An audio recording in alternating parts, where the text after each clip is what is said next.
Well, you know, when you think that she started life on the same plantation where her parents had been enslaved, and then was a washerwoman until she was 38, but when her hair began to fall out, she was able to develop a shampoo and an ointment that healed her scalp infections, and then she began to sell it, and then she began to train other women. So yes, ultimately, thousands of women were Walker agents. And what I love about her story is that, yes, she became a millionaire, but she used that wealth and influence to make a difference in her community as a philanthropist and a patron of the arts, a political activist.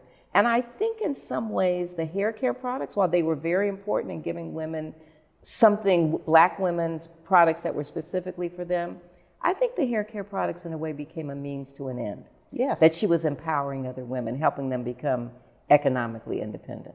And in addition, she really did, she was such a feminist, and she had to deal with the sexism that so many of our brothers imposed. One of my favorite stories about her is where she, Booker T. Washington would not give her a platform at one of the National Business League conferences, even though she was wildly successful. And she, and I'm paraphrasing, of course, but she took the microphone and said, "You don't have to promote me, I'm promoting myself." Exactly.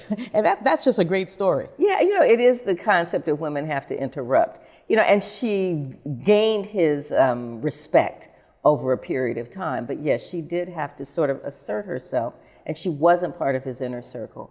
And she really had a concept of women being their own best advocates. When she had her first convention of her sales agents in 1917, she said to the women, "Your first duty is to humanity. I want others to look at us as Walker agents and realize that we care not just about ourselves, but about others." And the women at the end of the conference sent a telegram to President Woodrow Wilson urging him to make lynching a federal crime.